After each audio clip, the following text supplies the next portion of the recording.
Welcome back friends, welcome to our channel Devan study. आप सभी का बहुत बहुत स्वागत है देवन स्टडी चैनल पर। आज का सेशन है व्हाट एंड वाई का। जैसे अपन बात करते हैं व्हाट एंड वाई, क्या है और क्यों है, ऐसा क्या है और क्यों है। तो आज का टॉपिक में बात करेंगे कि रेलगाड़ी खींचती है मनुष्य को, रेलगाड़ी मनुष्य को खींचती है, पुल करती है। ऐसा नहीं है कि अपन मैं यहाँ खड़ा हूँ अपने घर पे और रेलगाड़ी अलवर प्लेटफॉर्म पे आई, उसमें वो खींच लिया, ऐसे नहीं। मैं बात कर रहा हूँ उस सिचुएशन की, उस परिस्थिति की कि अपन कहाँ खड़े हैं, प्लेटफॉर्म पर खड़े हैं और अपने सामने से क्या आती है, ट्रेन जाती है।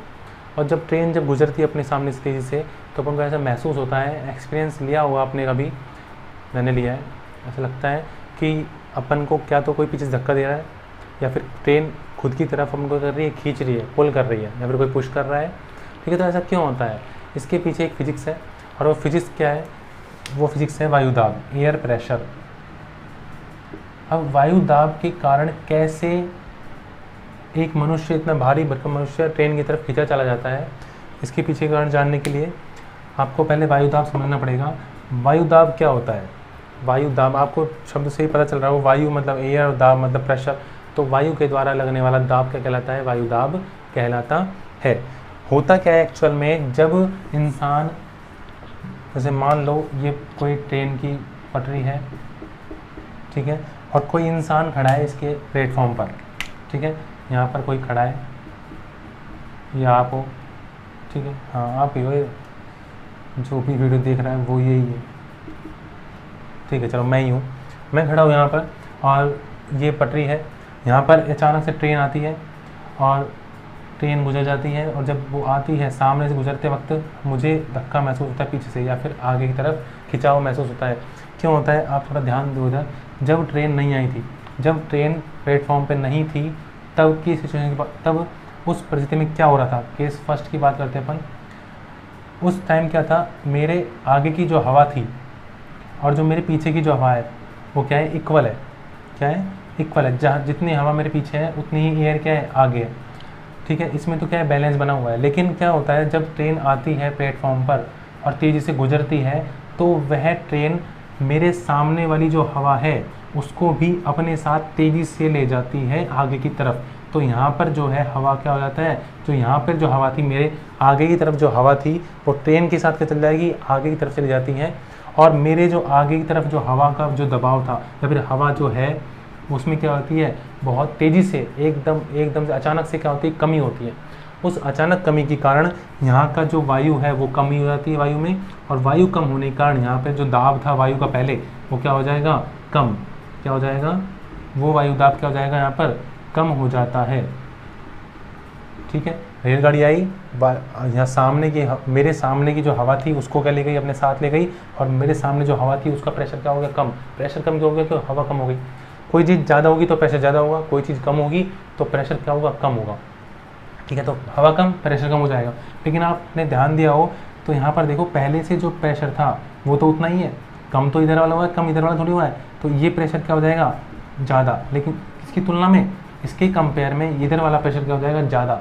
और आपको पता है, अगर आपके पीछे की तरफ प्रेशर ज़्यादा है और आपके आगे की तरफ प्रेशर कम है, तो आप कहाँ की तरफ जाओगे? हमेशा अधिक बल से कम बल की ओर। जहाँ पे ज़्यादा बल है, अच्छा यहाँ से बल ज़्यादा लग रहा है, फोर्स ज़्यादा लग रहा है, यहाँ से ज़्यादा लग रहा है, तो अगर ज़्यादा दाब यहाँ पर है, वायु दाब अगर ज़्यादा यहाँ पर है, तो फोर्स भी क्या लगेगा? इस डायरेक्शन में ही ज़्यादा लगेगा। तो ये क्या करेगा? अगर ये आपस में बैलेंस नहीं हो पाएंगे, पहले तो क्या था? बैलेंस हो रहे थे दोनों फोर्स वायु दाब के, लेकिन अब क्या हो रहा है? वायु दाब आगे कम होने के कारण यहाँ पे क्या हो गया? वायु दाब ज़्यादा हो गया, यहाँ पर कम हो गया। और वायु दाब के अंतर के कारण क्या हो रहा है? यहाँ पर आपको ऐसा महसूस होगा कि जो रेलगाड़ी थी वो क्या खींच रही है, वो क्या कर रही है? आपको अपनी तरफ क्या कर रही है? खींच रही है, और अपने में क्या कर रही है? आपको समाने वाली है। ठीक है, तो इसलिए आप ध्यान रखना, कभी भी प्लेटफॉर्म के नज़दीक, बिल्कुल नज़दीक खड़े मत होना। आपको लगता है ऐसा क्या होगा? लाखों करोड़ों टन होता है रेलगाड़ी में वज़न, और जितना ज़्यादा वज़न होता है, मतलब द्रव्यमान होता है, उतना ज़्यादा संवेग होता है। ठीक है, तो आप ध्यान रखना यहाँ पर। कभी भी अब जाओ आगे, कभी डेली लाइफ में, सॉरी आगे कभी यात्रा हो, वैसे भी कोरोना काल चल रहा है, कोरोना का सीज़न चल रहा है, यहाँ पर ट्रेनें वेनें, कोई बसों में सफ़र करने से लोग डर रहे हैं। लेकिन कभी भी लाइफ में कभी ना कभी तो ट्रेन में सफ़र करना पड़ेगा, तो ध्यान रखना प्लेटफॉर्म के जस्ट पास खड़े मत होना, हो सकता है आप ट्रेन की चपेट में आ जाओ।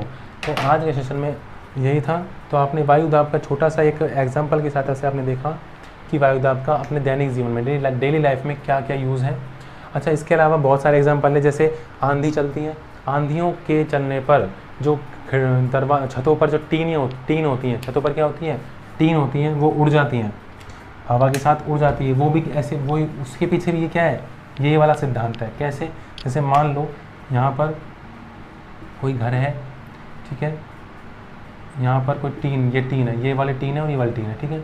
अब क्या होता है, मान लो हवाई यहाँ से हवा आ रही है, ठीक है, उसने क्या किया, ये जो ऊपर यहाँ से हवा गई, ये हवाई और गई, ठीक है, ये हवाई और गई, तो उस तेज़ी से आंधी चलने वाली हवा ने, जो हवा तेज़ी से चल रही है, उसने क्या किया, इस टीन के ऊपर का दाब क्या कर दिया, कम कर दिया। वायु दाब क्या कर दिया, कम। वायु दाब कम कैसे हो गया कि ऊपर की जो हवा थी वो क्या हो गई, चली गई तेज हवा के साथ, तो ऊपर हवा वायु दाब कम हो गया। लेकिन जो घर के अंदर की जो हवाई वो तो उतनी है, उसको थोड़ी ले गई है वो, तो अंदर क्या हो गया, वायु दाब ज़्यादा हो गया और बाहर क्या हो गया, कम। तो ज़्यादा से कम की तरफ क्या लगेगा, फोर्स लगेगा, और ये क्या करेगा, जो वायु दाब अंदर है वो क्या कर देगा, इसको बाहर की तरफ उड़ा देगा, और जब उड़ेगा ये तो हवा तो चली रही है बाहर, तो वो क्या हो जाएगा, उड़ जाएगा। इसका मतलब क्या हो गया, वायु दाब के अंतर के कारण क्या हुआ, टीन उड़ी। अगर मान लो आंधी के द्वारा हटाई गई वायु, जितनी वायु आंधी के द्वारा हटाई गई उतनी ही अगर अंदर से बिठा देते तो ये टीन नहीं उड़ती। लेकिन क्या करें, अंदर से कैसे उड़ाएंगे बन, ठीक है ना। तो इस तरह वायु दाब, और आपको पता होगा वायु दाब के कारण क्या चलती है, पवनें चलती हैं। अगर वायु दाब नहीं होगा तो पवनें नहीं चलेंगी। और वायु दाब कैसे उत्पन्न होता है, एक तो ये तो क्या हो गई, इस परिस्थिति हो गई, लेकिन मेन प्रकृति में कैसे उत्पन्न होता है, ताप के द्वारा। किसके द्वारा, ताप के द्वारा, ठीक है। तो आज की वीडियो में अपन इतना ही बात करेंगे। अगर आपको ये वीडियो अच्छा लगा हो तो ज़्यादा से ज़्यादा शेयर कीजिए, सब्सक्राइब कीजिए चैनल को देव नेचुरी को, और लाइक कीजिए। धन्यवाद, बहुत बहुत धन्यवाद।